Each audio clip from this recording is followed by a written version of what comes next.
বিসমিল্লাহির রহমানির রহিম।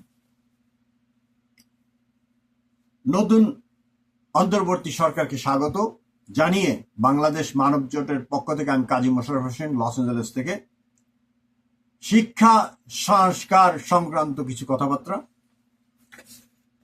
আমি মনে করেছিলাম যে আমাদের প্রফেসর ডক্টর ইউনূস সাহেব অত শিক্ষার দায়িত্বটা আমাদের একজন বিশিষ্ট বুদ্ধিজীবী গবেষক ডক্টর সলিমুল্লাহ খানের হাতে অর্পণ করবেন।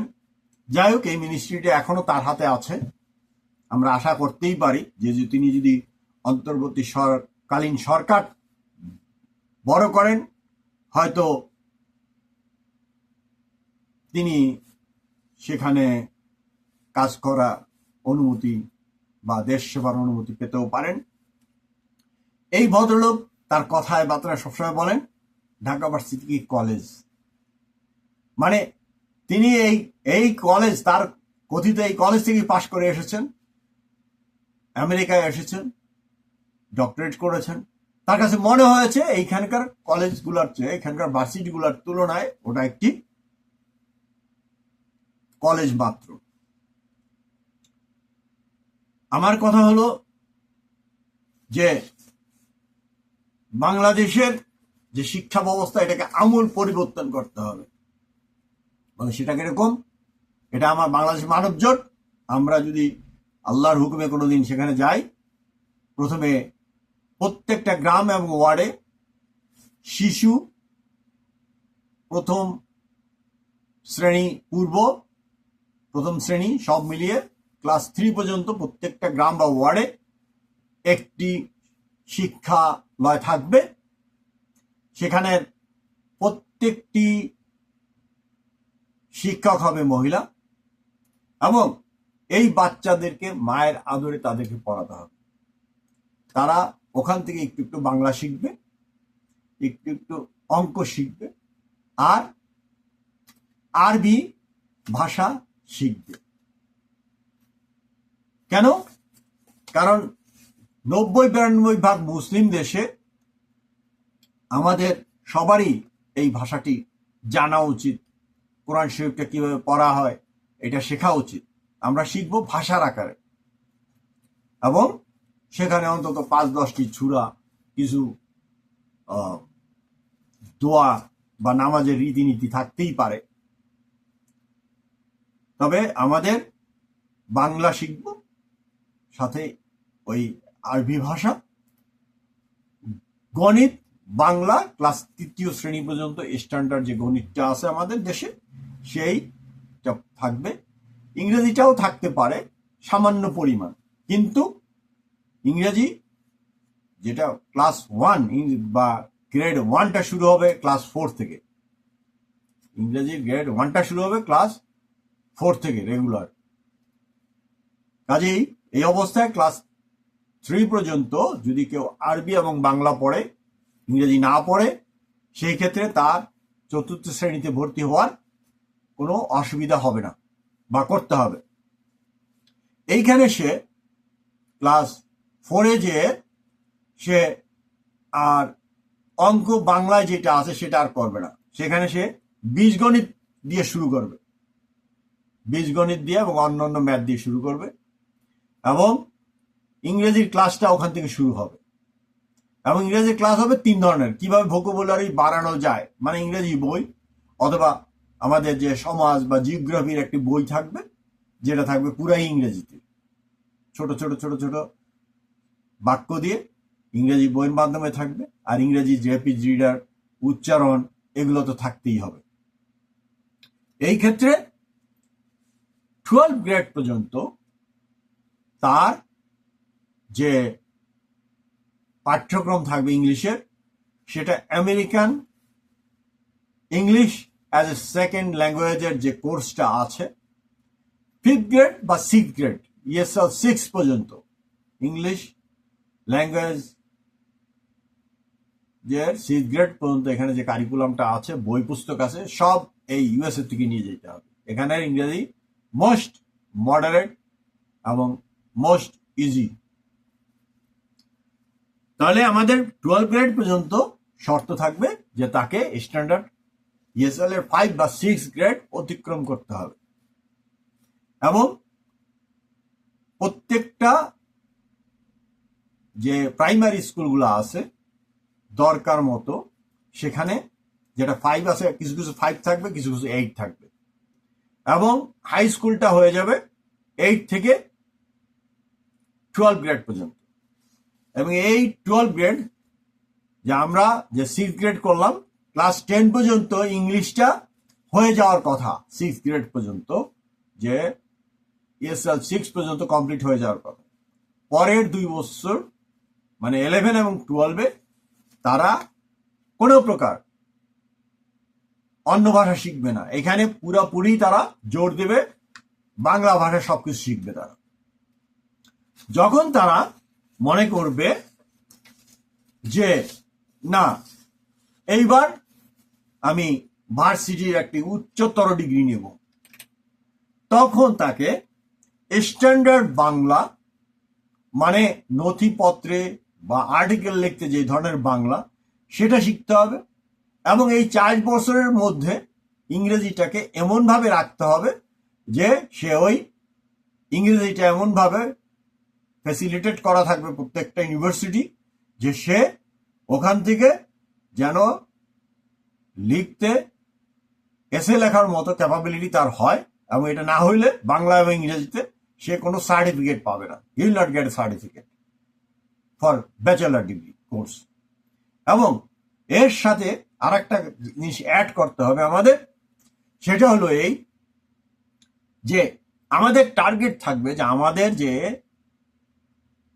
নতুন জেনারেশন তার 100-র মধ্যে 66% অবশ্যই আমরা কোনো না কোনো বিদেশে পাঠানোর জন্য চেষ্টা করব, সেটা মিডল ইস্টে হোক, ইউএসএ হোক, অস্ট্রেলিয়া হোক বা ইউরোপ হোক। এই টার্গেট নিয়ে আমরা লেখাপড়াটা শিখাবো। কাজে এই 4 বছরের গ্রাজুয়েশনের মধ্যে অন্তত 6 থেকে 1 বছরের একটি টেকনিক্যাল কোর্স জুড়ে দিতে হবে। যদি কি কম্পিউটার সায়েন্সের কিছু অ্যাড করে নিতে পারে, is fine, is open to all, কোনো সমস্যা নাই এই ক্ষেত্রে। কিন্তু হেলথের বিভিন্ন সাইড আছে, যেমন হেলথের রেডিওলজিস্ট এখানে ব্যাচেলার ডিগ্রি দেওয়া হয়, MRI, different kind of therapist, এই যে কোর্সগুলো বিশ্বে চাহিদা আছে। তারপরে প্লাম্বার, যারা মিনিমাম বেতন হলো 1 কোটি টাকা, যারা এই টেকনিশিয়ান, ইলেকট্রিশিয়ান, ওকে, ব্যাচেলার ডিগ্রি থাকবে, সাথে এইটাও থাকতে হবে। নার্সের ডিগ্রি বা অ্যাসিস্ট্যান্ট নার্সের ডিগ্রি, এটা কলেজের মানে 4 ইয়ার্স যে গ্রাজুয়েশন আছে ভার্সিটি, এটার সাথে জুড়ে দিতে হবে, কোনো বিকল্প নাই।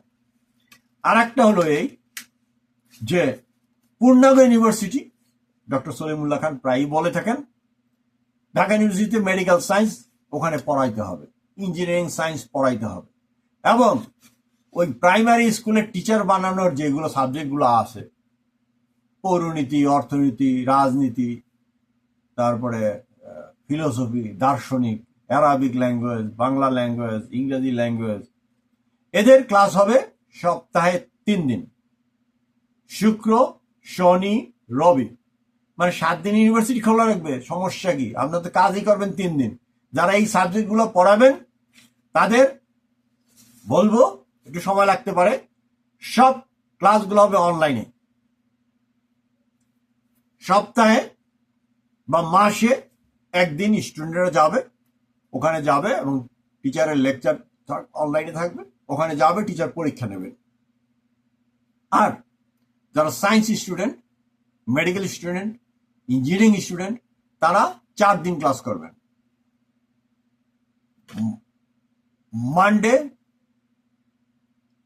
টিউসডে, ওয়েডনেসডে, থার্সডে, এই 4 দিন। এবং এই 4 দিন পার্টিকুলার আওয়ার্সে অন্য ছেলে পেলে ভার্সিটিতে যেতে পারবে না, পার্টিকুলার আওয়ার্সের মধ্যে, অথবা গেলে শুধু লাইব্রেরিটা ইউজ করতে পারবে। রেস্ট্রিকশন ভালো না, রেস্ট্রিকশন ভালো, রেস্ট্রিকশন ভালো না, রেস্ট্রিকশন ভালো। এখন দেখা গেছে যে আমাদের যেই ভার্সিটিগুলাতে দেখা যায় যে আমাদের ওই এমপি সাহেব মন্ত্রী সাহেব এদের বাচ্চা কাচ্চা পড়ে না, অন্য কোথাও চলে যায়। কাজেই এইখানে যে কাজটি করতে হবে, এই যে ক্লাসিফিকেশন করতে হবে, আবার কোটার কথা চলে আসে গো।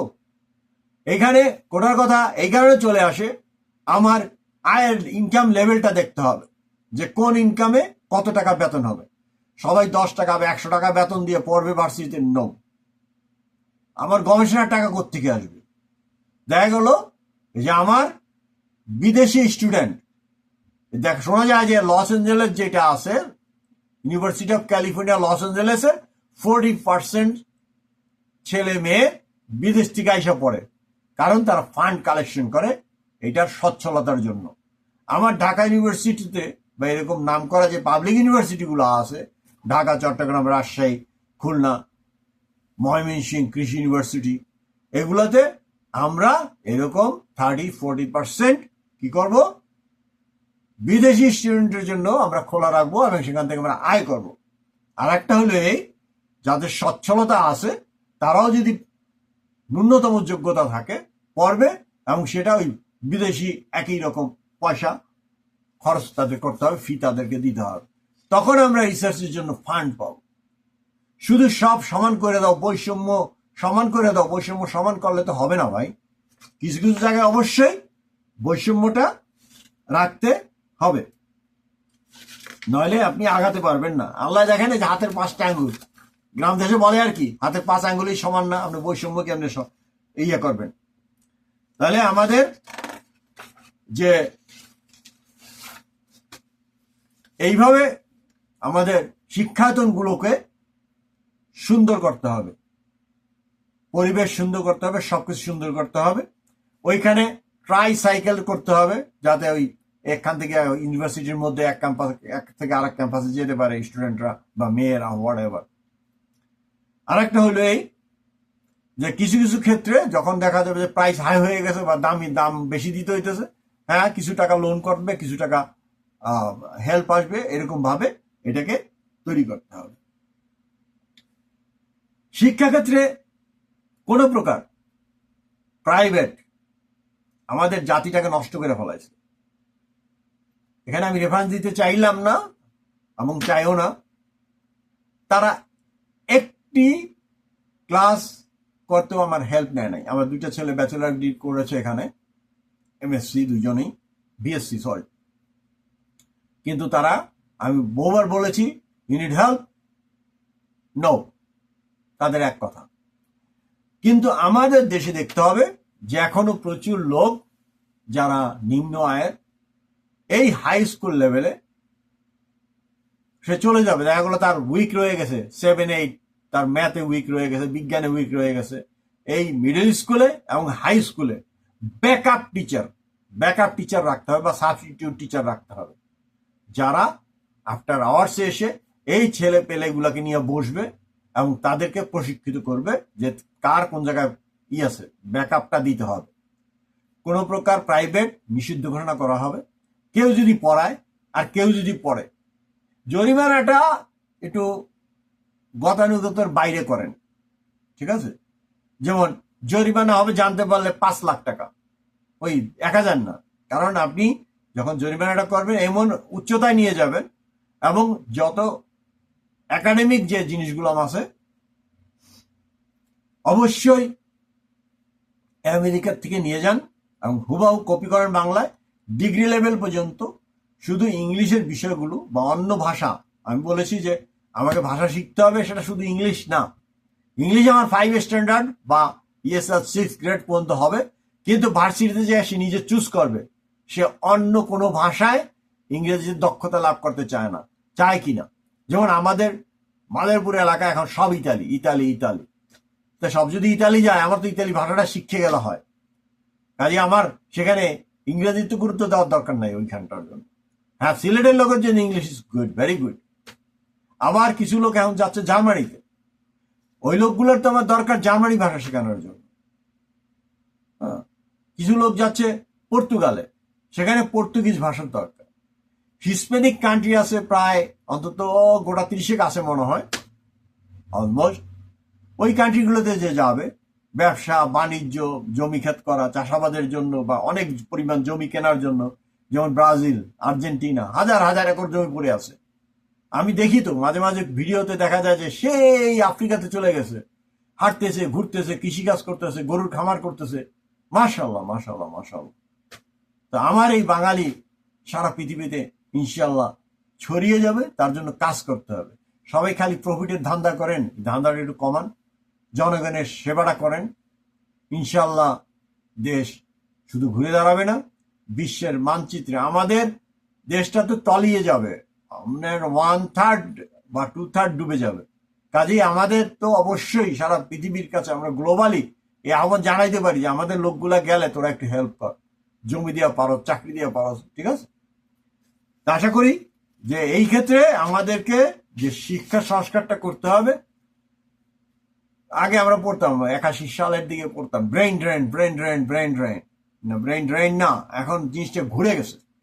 এখন হলো এক্সচেঞ্জ। আমার দেশের থেকে যে আসবে সে এই ভিউটা আমার দেশে যারা আছে তাদের সাথে এক্সচেঞ্জ করবে, এক্সচেঞ্জ করবে। আমি দেখেছি যে কত কষ্ট করে সেই আর্জেন্টিনা থেকে ঢুকে সাউথ আফ্রিকার থেকে আবার আর্জেন্টিনা যায়, সেইখান থেকে হাঁটতে হাঁটতে হাঁটতে হাঁটতে ঝোড় জঙ্গল দিয়ে এই আমেরিকা কানাডা এসে পৌঁছতে তারা। কি অদম্য সাহস, কি অদম্য শক্তি নিয়ে তারা চলাফেরা করে এই বিদেশের মাটিতে। ওই সাহসটাই তো আপনার নেই। হ্যাঁ আছে, চুরির সাহস আছে, নাউজুবিল্লাহ, নাউজুবিল্লাহ, নাউজুবিল্লাহ। এবং সেটাই আমরা দেখলাম যে এই যে দেশের কোটি কোটি টাকা, এত লোক বিদেশে থাকার পরে শর্ট হওয়ার কথা ছিল না। যাই হোক, এটা অন্য প্রসঙ্গ, অন্য কথা আলোচনা করবো। পৃথিবীর সমস্ত বাংলাদেশি ভাই বোনদেরকে আমার সালাম দিয়ে বাংলাদেশ মানব জোটের পক্ষ থেকে অনুরোধ করছি, আসেন আমার মানব জোটকে সমর্থন করেন, মানব জোটের সদস্য হন। আসেন আমরা একটি সুন্দর বাংলাদেশ গড়ে তুলি। আমরা কেন তাইওয়ান হতে পারবো না? আমরা কেন হংকং হইতে পারবো না? আমরা কেন সাউথ কোরিয়ার কাছাকাছি যাইতে পারবো না? কেন আমাদের দেশ প্রেমে এত ঘাটতি? কেন আমরা ঘুষ খাবো? কেন আমরা এই অন্যায্য কাজগুলো করব? আল্লাহ আমাদের সহায় হোক, আমিন।